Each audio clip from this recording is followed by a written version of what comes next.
Welcome to the Atheist Podcast. I'm Erin. And I'm Kelley. Atheist is where we will explore American cultural trends through the lenses of a devout theist And a devout atheist. We will discuss the messiness of being human. the latest in social science, psychology, and American culture. And what any of it has to do with Homo sapiens' longtime preoccupation with religion.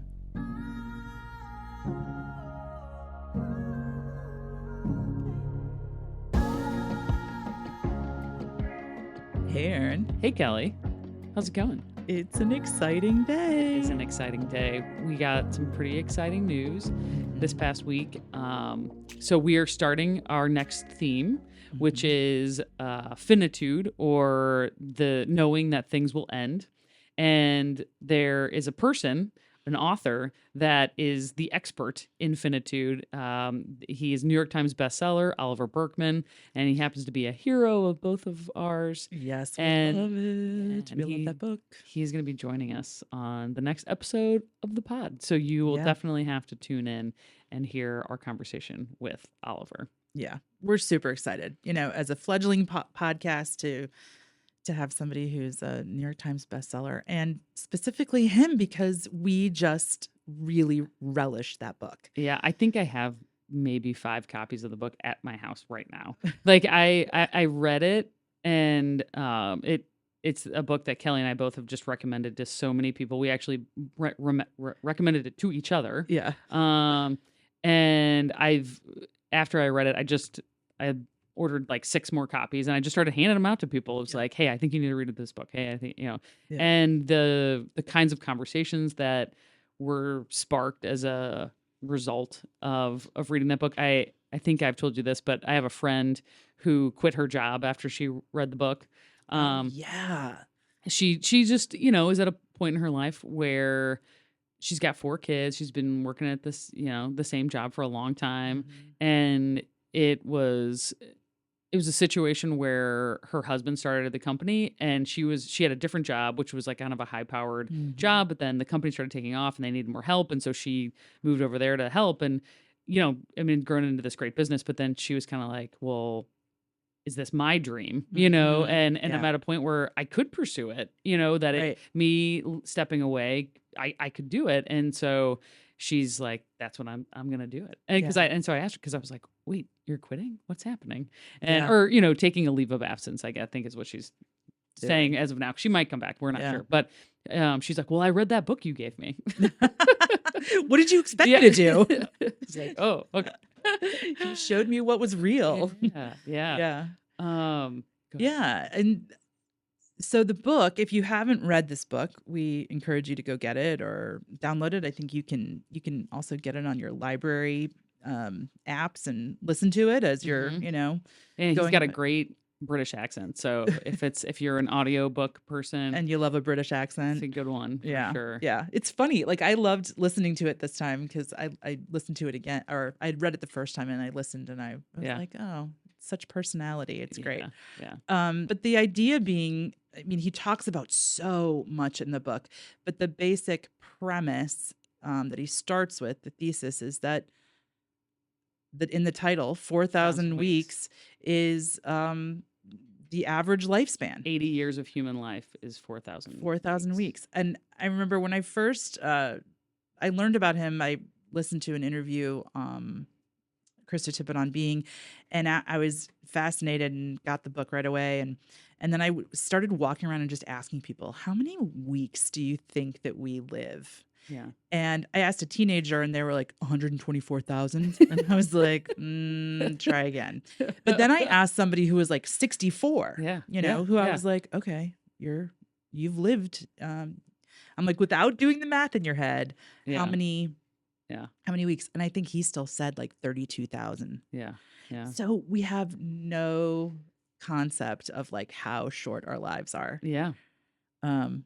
It's and so we should say 4,000 weeks, but then kind of the subtitle is time management for mortals. Yeah. And that's where kind of the book gets into this concept of trying to optimize our time and get, trying to fit in enough, and the frenetic pace that we try to keep up, especially in, I mean, he's talking about sort of culture in America and in the UK, but in cultures, which I actually, I mean, I think European cultures are better about this than American Yeah. cultures. We're probably one of the worst as far as like, that's just like relentless Yeah.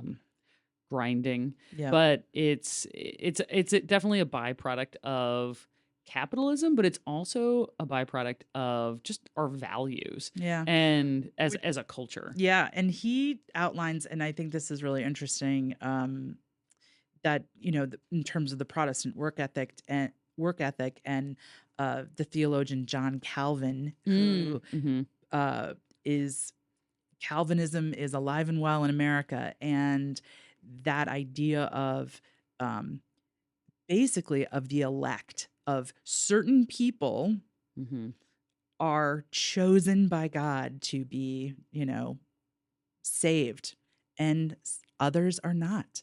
This is the the belief system, and so we work to do good works. We work to do all these things to be part of the elect, and you don't know. I mean, that's a. I mean, thinking about that being part of the fabric of American Christianity and thus capitalism, and that's pretty scary. Yeah. It's interesting. Yeah. It's scary and interesting. Scary and interesting. So we were talking earlier about this, the opposite of optimization. Yeah. And you were telling me about a theory you have. I thought it might be kind of fun to share your theory. Yeah. So optimization. So I've been thinking about this a lot lately. And I'm sure his book had a lot to kind of add to my brain in thinking about this. But what is the opposite of optimization? And my idea is that the opposite is actually becoming, and I'll explain what that means. So I have this theory that in each human we have a divine spark, and also a kind of a core lack. And this isn't just my idea. These are just from people I've read and teachers and things.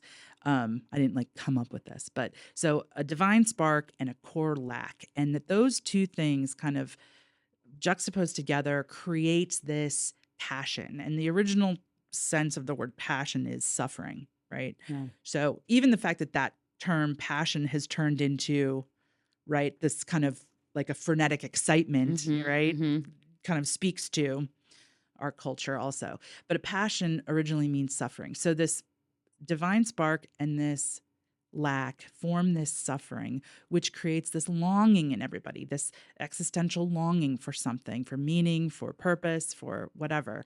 And we have choices in how we're going to fill that longing. Yeah. And on one side, we can choose optimization. We can try to improve ourselves. We can try to just be the best you can be, all these things. And that in doing that, it is really a reflection of just ourselves. We're kind of looking to get to that next thing that's going to fill that sense of suffering, that sense of passion. But what it does is it just kind of becomes this closed loop system where it sends us right back into the suffering. So it doesn't really ever solve the problem, which he talks about so much in the book, right? That the more we try to fulfill that need of oh my gosh, I'm working so hard, we just end up working harder, right? Or any of the things we cross off our list, just more things fill the list. So it just becomes this closed loop system. The other option, and I'm sure there's more than one, more than these two options, but this is my napkin philosophy that I wrote down on a napkin one day. The other option is this becoming, which is really just an open stance of presence, which instead of trying to optimize, we just become aware of opportunities to reflect love to other people. And when we do that, when we stand in presence, when we are open to receiving and giving love, then that energy moves outward instead of moving us back into that suffering. Not that we're not going to suffer, but that we're not kind of going back to that existential kind of core suffering. So it gives us that opportunity to move outside of us. So it becomes this kind of economy of grace, this kind of, this economy of grace. You'd used a phrase earlier when you were describing it to me, and you're like that when you can be present and available to reflect love to other people, that then you become what you reflect. Yeah. And I thought that was such a profound way to think about it. And it made me think about a book that I really love. It's by Gia Tolentino, and it's called Trick Mirror. And it's about how the internet distorts our perception of the world and ourselves, and how that when we enter that space of the internet or social media, we're trying to satisfy a longing. Yeah. And there's a lot of research around this, especially like looking at social media habits for teenagers and young adults, especially those cohorts of people who seem to have really more negative mental health consequences as a result of use. But what it does is like you go into it trying to fill this longing, but it just creates more. Yeah. And as opposed to that like deep satisfaction that you have, or that I feel it, when you are like trying to be present and loving to someone, and you have that really powerful connection, deep connection with someone, and you're like, man, that was so like deeply satisfying. Yes. And it makes you not want for anything. Yeah. And that's that place of contentment that we all want to find. And so anyway, don't look on the internet for it, because it ain't there. Because it ain't there. Yeah. And I think, that's something that comes up in Burkeman's book too, is this idea. He's talking about time and time management, which makes it seem like, he's a productivity guy. He was kind of riffing because he kind of, as I recall, he's talking about he kind of became obsessed with some of these like productivity techniques over time and tried a lot of them on, and and did a column for the Guardian, right? Yeah.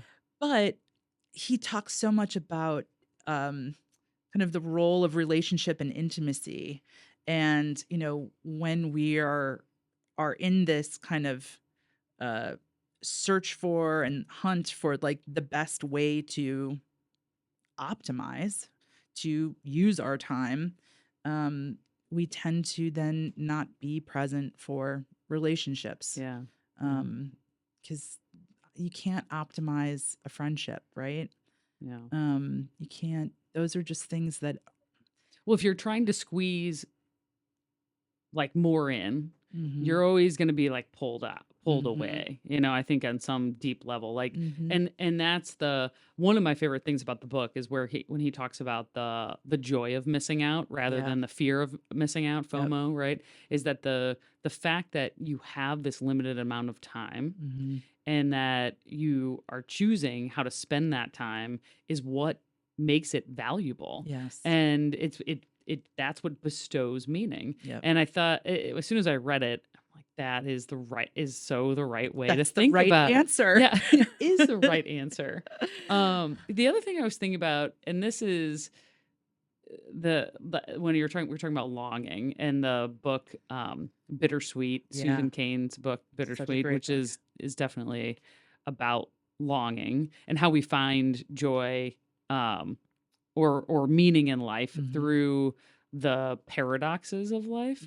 And this is an idea that has preoccupied me a lot, which is that I always kind of refer to it as like being inside the paradox. I don't know, but it is like that there is that to know great joy, you have to know great suffering, and it's being able to like hold like both of those things at the same time and like allow them to be is really important for deep meaning. Yeah, absolutely. Are you somebody who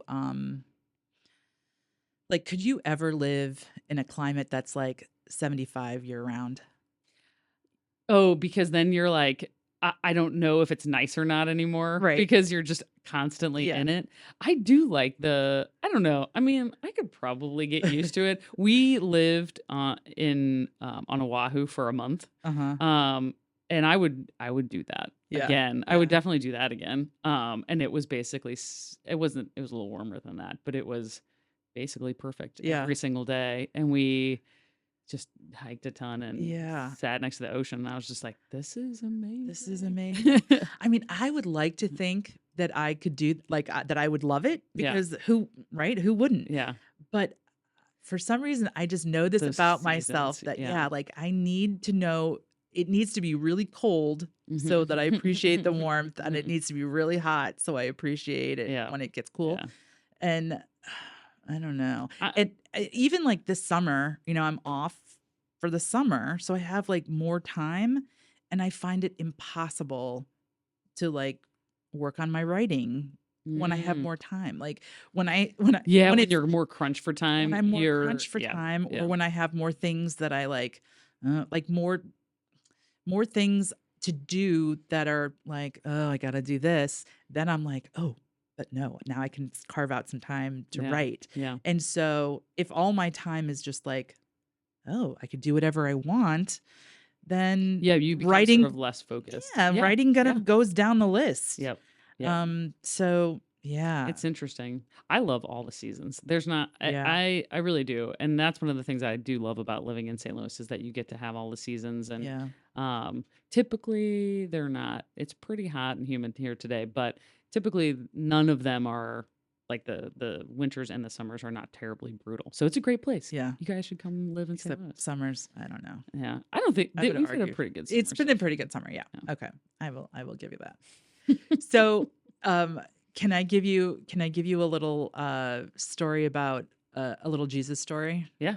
Okay. Let's do it. So this is funny. So this is a sermon I heard. Shout out to Matt Miofsky. Where I literally heard the sermon and I went and changed my life immediately, like your friend who read this book and then quit her job. Yeah, yeah. And it's the similar message too. So there's a story about Jesus where he goes and he's finding his disciples, and he says, drop your nets, follow me, stop fishing, come with me. And somebody's like, I got to go bury my dad. And he's like, nope, just follow me.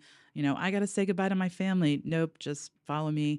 And so you read that story and you're like, Jesus is a jerk. Like these are important things to do. Say goodbye to your family, bury your father, right? I have a job as a fisherman. People are relying on me, but he says, so it's like, is Jesus a jerk here, or is an egomaniac, or he's just like he's a guru looking for followers? What's going on? And in this sermon, he said, it's not that those things are not good. Those things are good, but sometimes we have to let go of things that are good to find things that are better. Yeah. And I feel like that's exactly what Oliver is saying in this book. Like we only have so much time, and we only have so much capacity. And so there's only so many choices. We can't do it all. Yeah. And so that idea that, so I've started thinking about like time and like our capacity for what we can do with our lives as just like, it's physics, like I can only do so much. But when I let go of something, then I have space and something else will come into that space. Yeah. True. And I love that. And that's even that idea of like that reflecting love, right? We have to, the optimization is like constantly filling. It's trying to fill without letting anything go. Yeah. So then we're forced to let things go, which is that suffering. Whereas like if I'm constantly kind of releasing and letting go in order to make space, then I can be ready for when things come that I can that you have capacity. That I have capacity. So it's like this constant state of, release and receive, and receive, which is just a beautiful, I think, rhythm. Yeah. Yeah. That's So nice. I like that story. yeah, that's my Jesus story It's a for the good day. one. Yeah. Thanks. Thanks, Matt Miofsky. Well, and I think that idea of having space Mm-hmm. is kind of connected to something else that we had just been talking about, which is you were telling me this anecdote about how this woman had shared with you that she was working so hard to slow down. Yeah. And I'm like, that it's fun. It's a funny comment, but Mm-hmm. it's true because at least maybe for us in particular, because we're sevens on the Enneagram, Right. and like we're just constantly trying to go. Go. But that having space or capacity requires intention. Yeah. And being like, okay, am I at capacity? Mm-hmm. Am I not?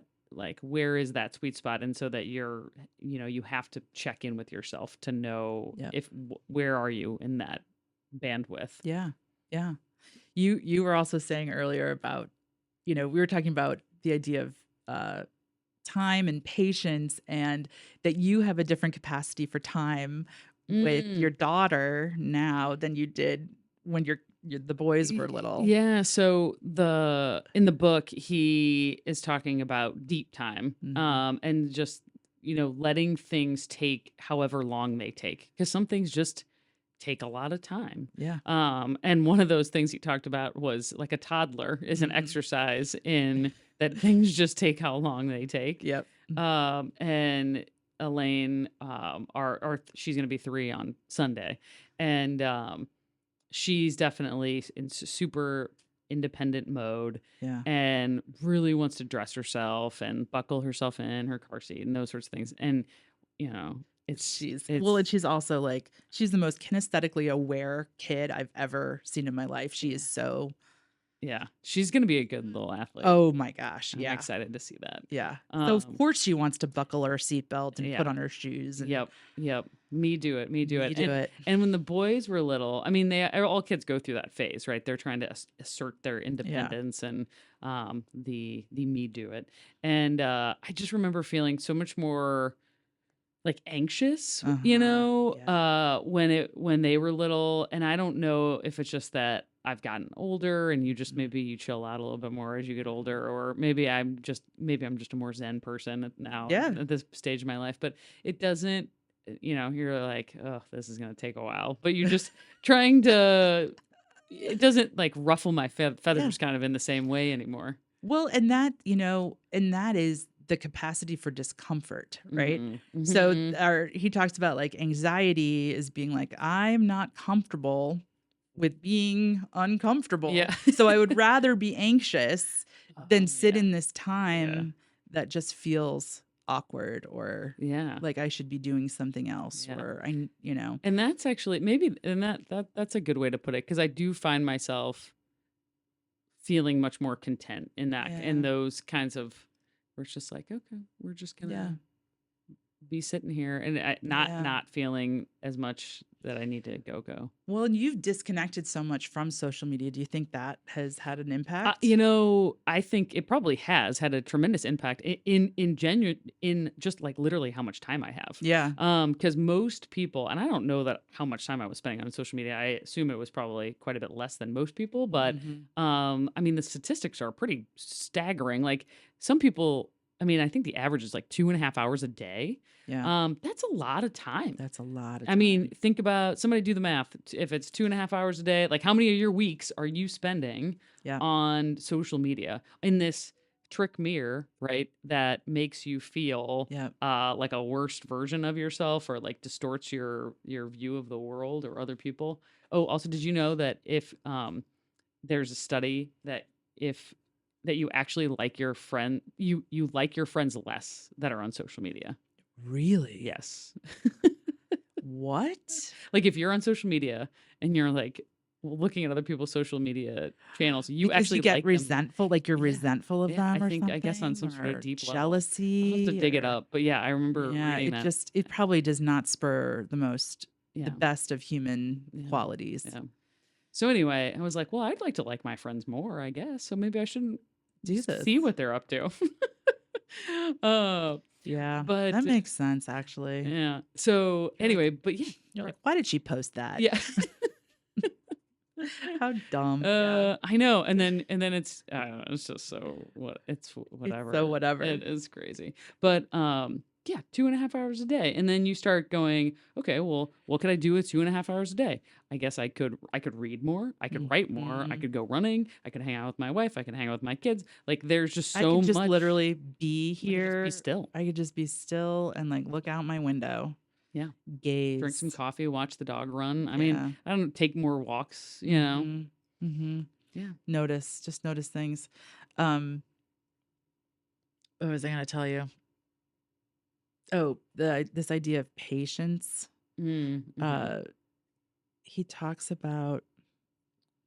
Is it the patience becomes a form of power? Yeah. Do you have that quote right there? I do. You want to read that? Yeah. Patience becomes a form of power. In a world geared for hurry, the capacity to resist the urge to hurry, to allow things to take the time they take, is a way to gain purchase on the world, to do the work that counts, and to derive satisfaction from the doing itself instead of deferring all of your fulfillment for the future. Yeah. Yeah. So that, oh my gosh, that quote, I think that's my favorite quote in the book. And he tells a story, I think, pretty soon after that about I think it was a friend of his or somebody that he read about their capacity just to read and how they had lost the capacity to sit and read. Yeah. And that he would read for a couple sentences and then be like, and I just need something else. Check something. I need to check something. Yeah. I need a little hit. And man, I can feel myself do that. Yeah. And that is just I remember feeling, this is when I was, a couple of years ago when I was still on Facebook and, that whole posting your life thing. And I would be living my life and I'd feel that impulse to like record it, like, oh, I need to take a picture of this and post it and that impulse. And when I stopped doing that, noticing that kind of phantom impulse and just being like, wow, that's crazy. But I feel like that's the impulse I need to follow now is that impulse of, oh, like I can't just sit and be patient with this task that needs to take what it takes. And he talks about, toddlers taking the time, but also like reading a book, like it only takes, it takes the time it takes. Yeah, you can't do it faster. You can't. And not if you want to understand it. Yeah. And actually that made me think of, so there's a woman who is a scholar of reading, and her name's Marianne Wolf. Oh yeah. And I think she's in California now. She was on maybe the East Coast before. But anyway, so she tells this story. And so she studies that, yes, we are like losing our capacity to like read deeply. Yeah. And she found that in herself, this person who is a scholar of reading and literature and can read these really complicated texts. And so her favorite author was Hermann Hesse. And I can't remember which work it was, but she got home one day and sat down and wanted to read this book that she had read before, and she couldn't do it anymore. Yeah. And it freaked her out. She's like, my brain is broken. Yeah. And but because so this is important, and this is important from a perspective, especially like we think about generative AI and what it can do and what we should let it do for us.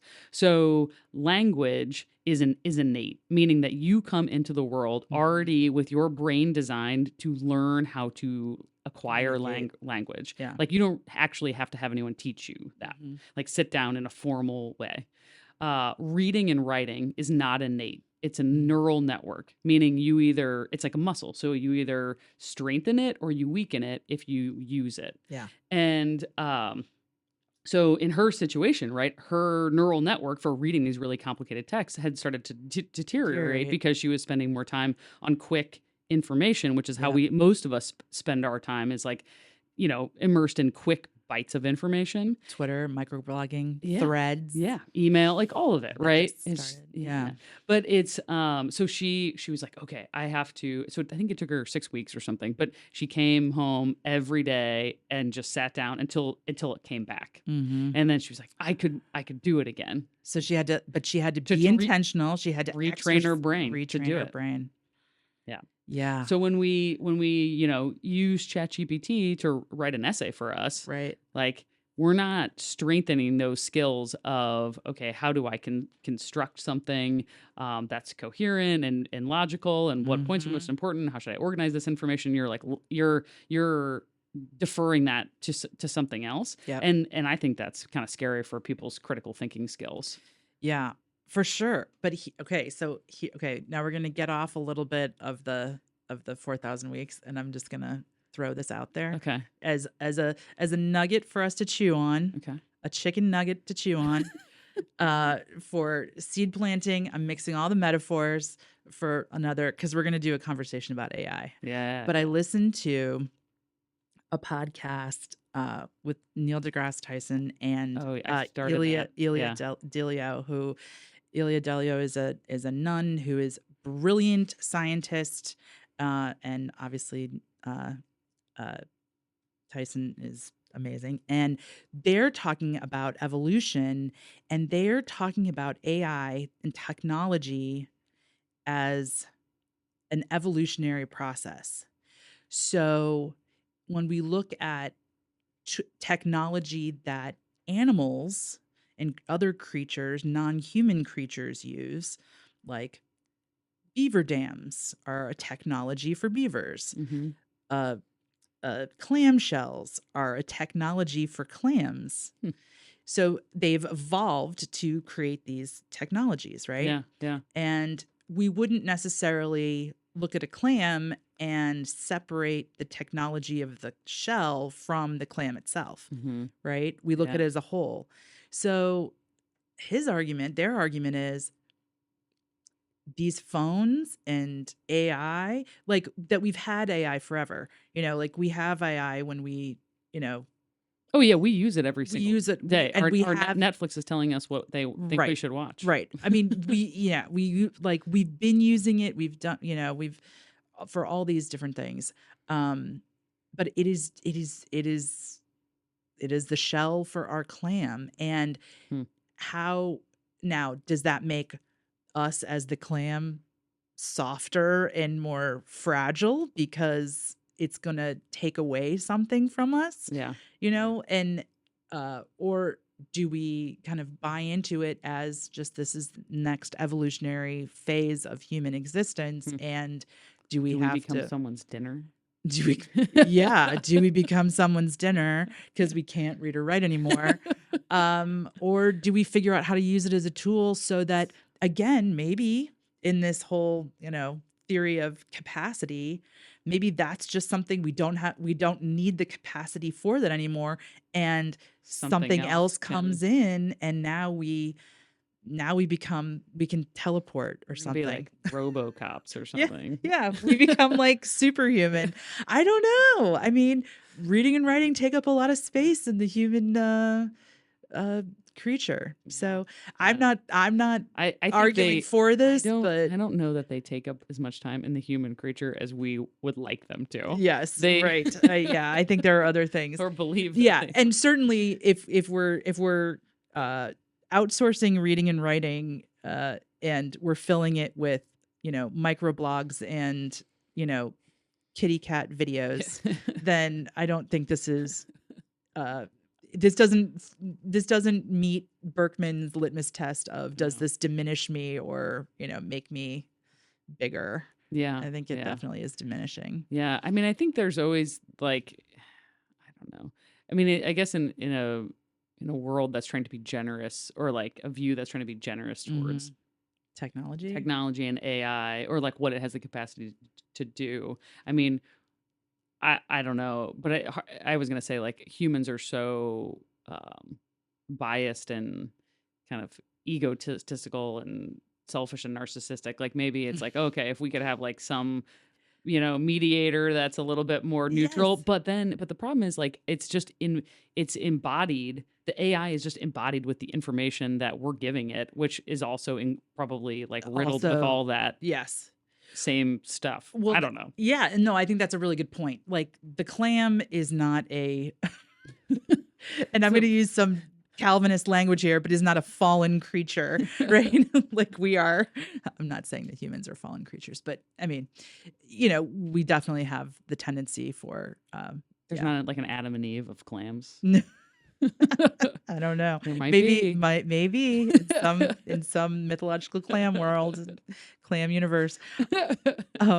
So that idea of yes, we're so biased, and we want to have this, we want to have this generous approach to technology, but we're gluttons, right? In a way. But then you look at, and there's this great article, I think, is it Kevin Kelley, who's the publisher of Wired magazine, I think.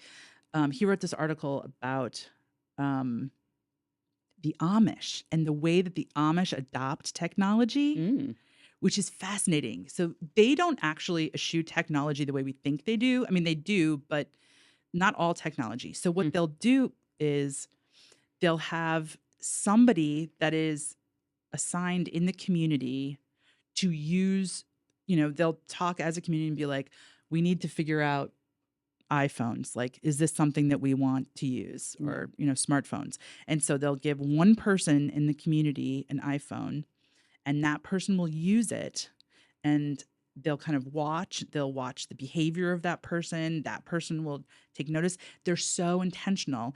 And then they basically do what Burkeman said. Is this something that is generative, that is making me a better person, or is this something that is diminishing my humanity? Yeah. And then as a community, once one person tries it, then based, which is very scientific. Yeah, also, that's cool. And then they'll vote as a community whether to adopt it or not. Do they adopt the phone? I don't know. I hope they were like, no. We can. They adopted cars. Well, Mennonites did. Yeah. I don't know if they did phones or not, but yeah. So I mean, because it all starts with, right? Yeah. I mean, the technology of like, this is giving me more time. I remember you told me, and maybe we've already said this story on the podcast, but we could say it again. So you were talking about being at the bar with John Ryan. Oh yeah. Tell that story. Yeah, that being at this bar and a friend of ours just raising up the phone, and like the bar was quiet, and he just says, "This is the biggest unregulated experiment on young minds that has ever, come across our culture." Yeah. And it just was like they're just without any thinking, or any real discussion, or really any reflection. Like it's taken us so long to really understand what it does to us. And yeah, and that's part of who we are as human beings, is we have the ability to discern. I mean, a clam is just gonna evolve the way a clam needs to survive, but we actually are discerning thriving or not thriving, not necessarily survival. Yeah. Right. I think and that's part of what the American government is so dysfunctional. It's hard to think that our legislators will do a good job of trying to try to put some regulations in place before things get too far out of control. But I obviously see like good applications for AI. Lauren was telling me a story actually. So one of their coworkers, so they were feeding these radiology scans into an AI, I don't know, system. Oh. And they caught like a cancer in somebody that they wouldn't have. And then when the actual radiologist looked at the scan, they're like, oh yeah, there it is right there. It was super small. And but they wouldn't have been able to see it, or like they probably wouldn't have seen it had it not gone. So, in some cases, like maybe in medicine, you can see applications where especially if it's in partnership with like a human, that it can elevate our abilities. I think that is possible.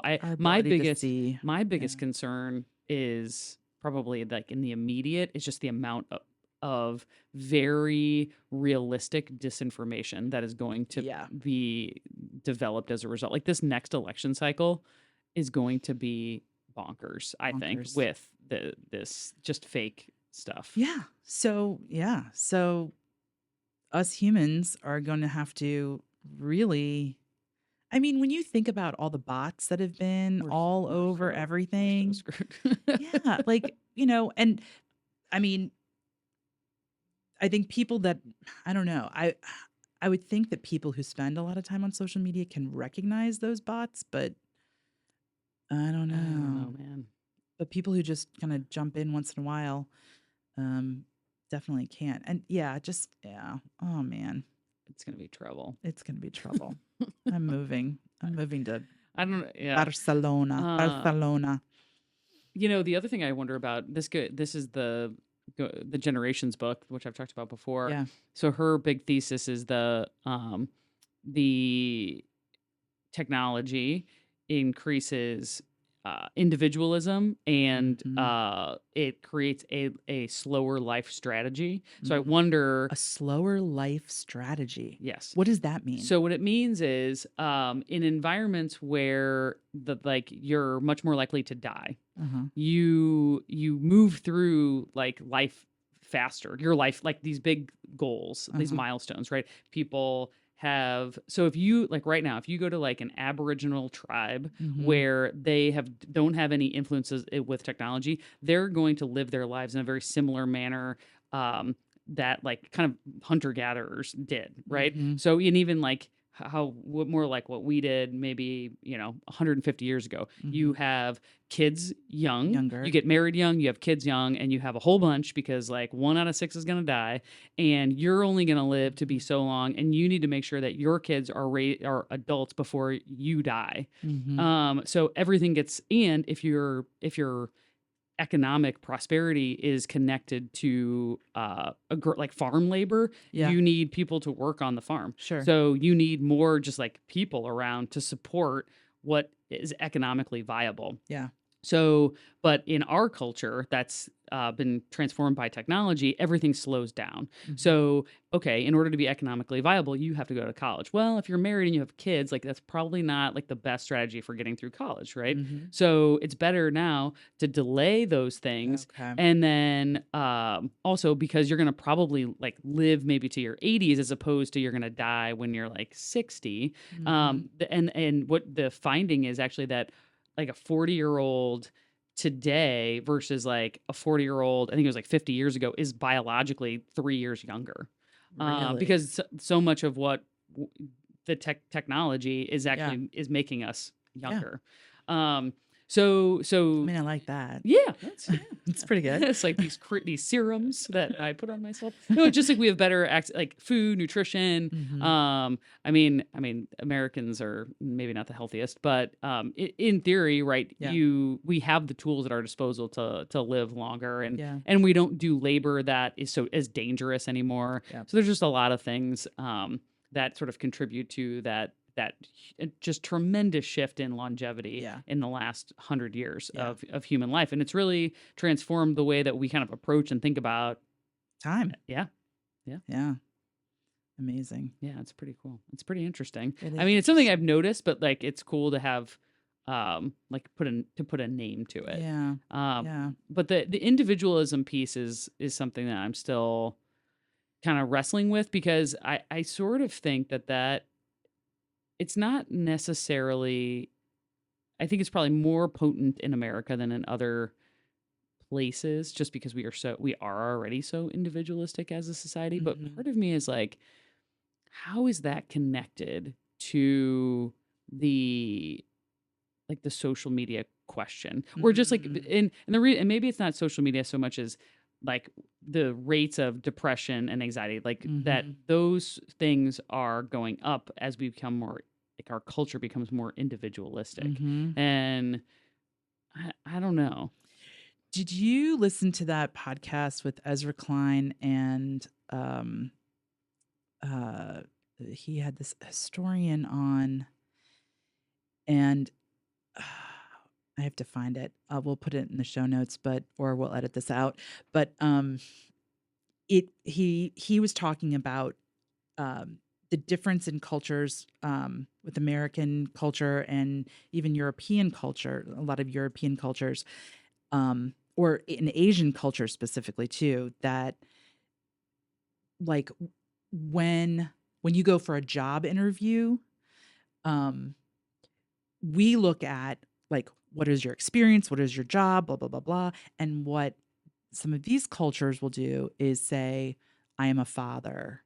I am a son, and they identify themselves based on their relationship to the community, and that's more important than what I have individually achieved, which also goes back to this optimization versus becoming, right? Yeah. Because they said, well, why would I want somebody to run my business who hasn't had the experience of taking care of another human being?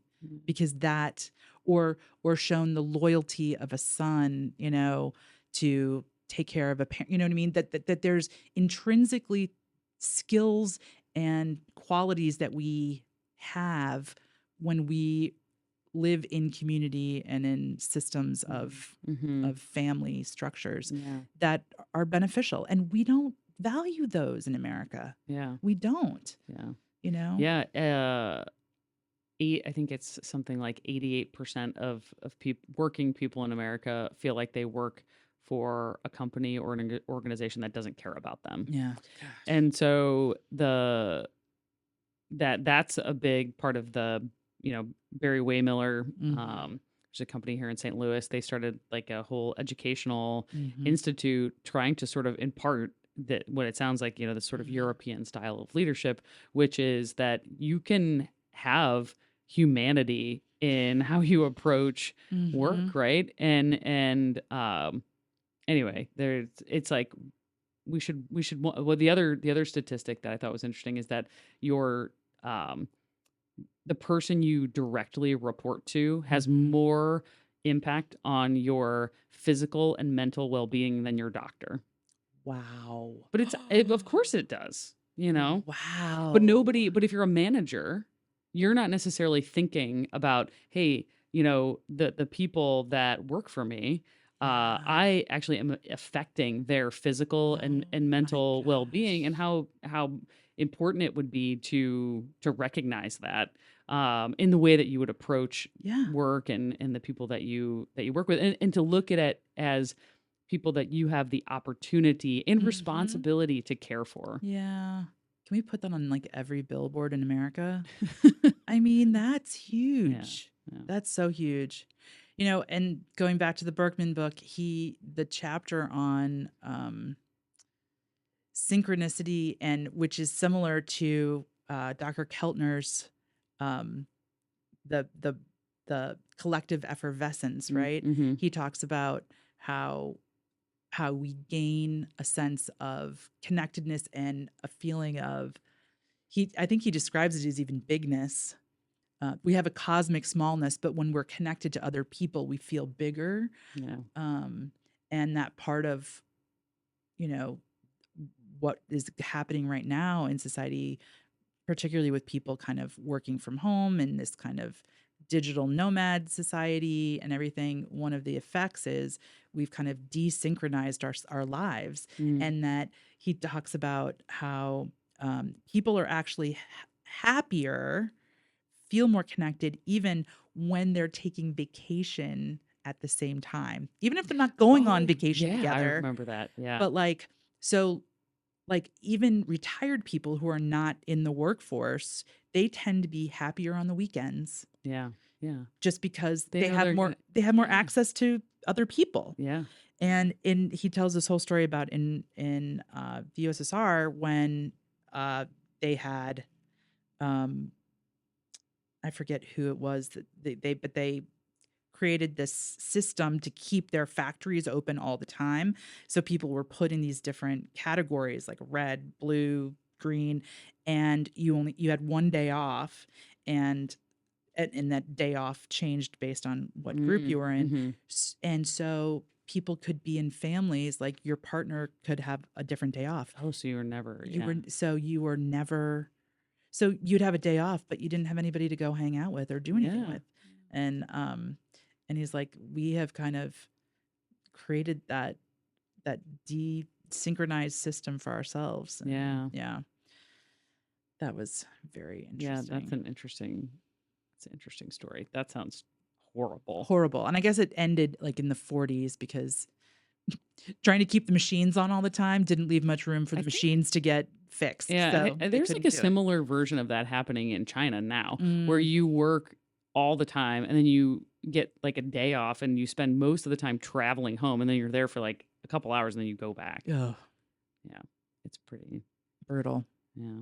I mean, we complain about American culture, but it's all relative. It is all relative. Yeah.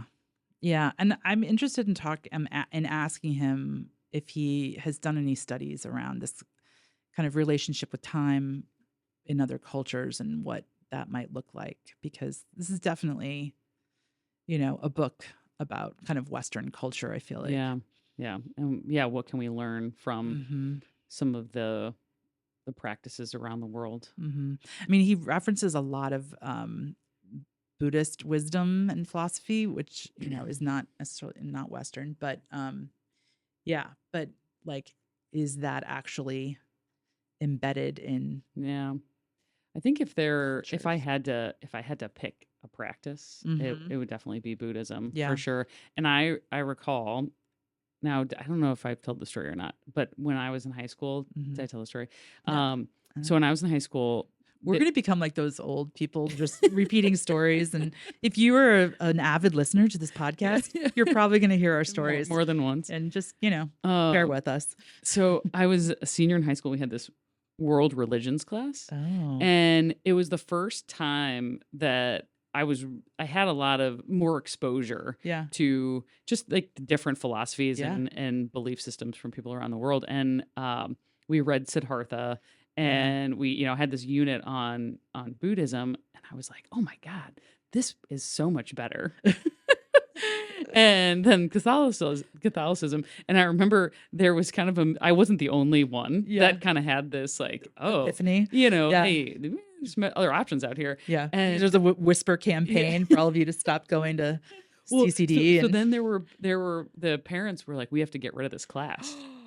Really? Because we're gonna like, these kids are gonna leave Catholicism. Oh my gosh. And then then I'm like, this is such bullshit, right? Because I'm like, if you are so afraid that learning about other cultures is going to mean that we don't want to be a part of this one, or religions, then that just immediately makes me think that you're full of shit. Yeah, well, for sure. Yeah.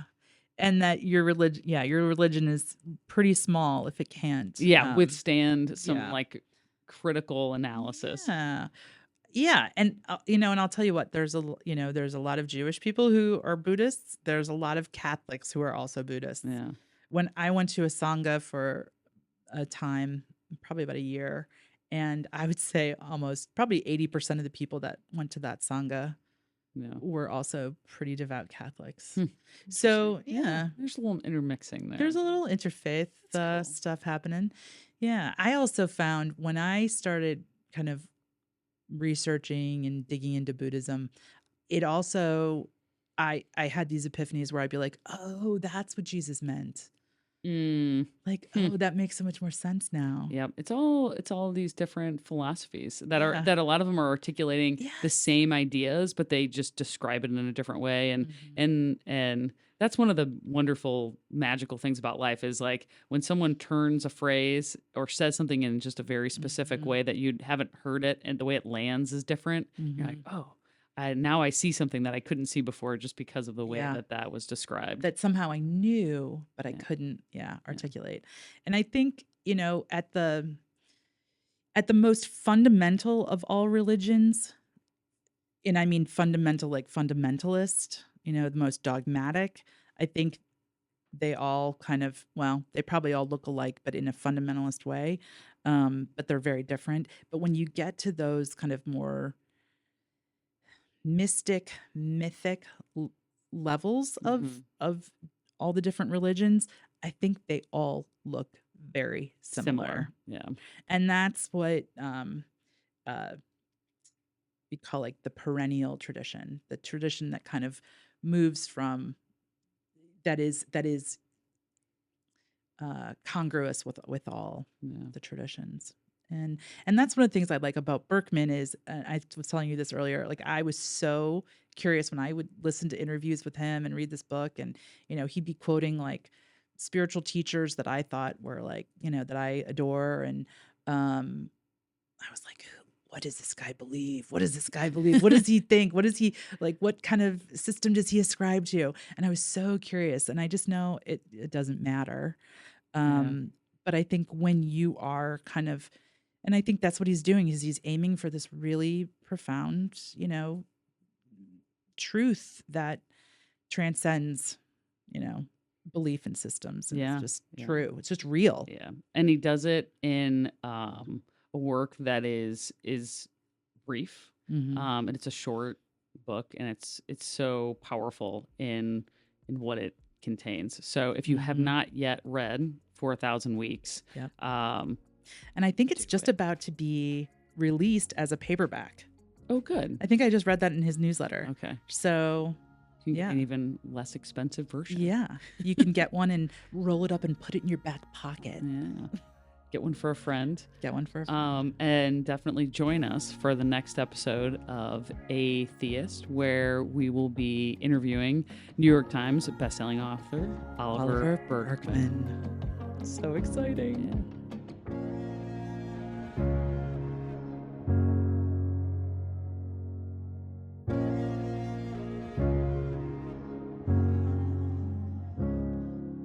As always, thank you to our audience for investing your time and listening to us. Please subscribe, leave some feedback, and rate our podcast. Most importantly, share it with a friend. Our show will only grow because of you. If you have any show suggestions, questions, or thoughts on the show, feel free to write us at atheist@stlpodcast.com. Atheist is produced by Justin Seiwell and Trend Media STL. You can follow us and other great podcasts on Instagram at STL Podcasts. Thank you for listening, and keep looking for connection.